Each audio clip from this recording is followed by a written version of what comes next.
Bwana Mtume anasema, inna rajaba shahrullahi alazim la yuqaribuhu shahrun min ash-shuhuri hurmatan wa fadla, hakika mwezi wa Rajab ni mwezi wa Mwenyezi Mungu mtukufu. Mwezi wa Rajab ambao uko mbele yenu ni mwezi wa Mwenyezi Mungu mzito, ni mwezi wa Mwenyezi Mungu, si mwezi wa kawaida. La yuqaribuhu shahrun min ash-shuhur, huwezi ukaufananisha mwezi wa Rajab na mwezi mwingine katika miezi ya kawaida kwa sababu ya heshima yake na fadhila zilizoko ndani ya mwezi wa Rajab. Lakini si hivyo tu, walqitalu ma'al kuffari fihi haram, vita na makafiri katika mwezi wa Rajab ni haram. Kama Waislamu watakuwa na vita na mizozo na watu wengine, ukaingia mwezi wa Rajab kwa sababu ya heshima ya mwezi wa Rajab, ni marufuku mizozo hiyo na vita hivyo kuendelea. Ishara ya kwamba dini ya Uislamu imejaa kukaa vizuri, imejaa mafunzo ya watu kukaa vizuri, imejaa mafunzo ya mshikamano,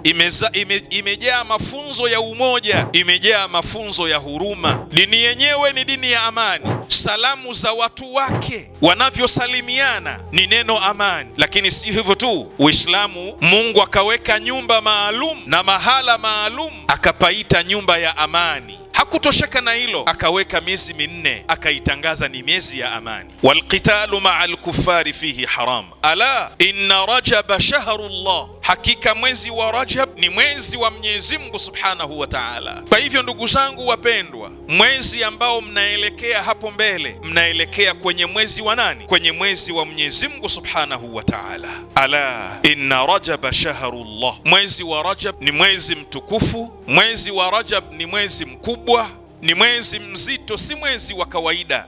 Sheikh Abbas al-Qummi rahimahullah anasema ya kwamba i'lam anna hadha ash-shahr wa shahra Sha'ban wa shahra Ramadan hiya ashhurun mutanahiyatu ash-sharaf wal ahadithu fi fadliha kathira. Sheikh Abbas al-Qummi anasema miezi hii mitatu, mwezi wa Rajab, mwezi wa Shaaban, mwezi wa Ramadhan, ni miezi ambayo utukufu wake hauna kikomo na fadhila zilizopokelewa kwenye miezi hiyo mitatu ni nyingi mno, ni nyingi mno. Na kwa sababu ya wingi, naomba ninakili fadhila moja tu ya mwisho kutoka kwa kiongozi wangu, kutoka kwa kiongozi wetu na kutoka kwa mmoja wa wajukuu wa Mtume Muhammad sallallahu alayhi wa alihi wasallam, akinakili bwana mkubwa huyu maneno ya Mtume Muhammad akielezea uzito wa mwezi wa Rajab. Anasema mwezi wa Rajab, kwa nini umeitwa Rajab?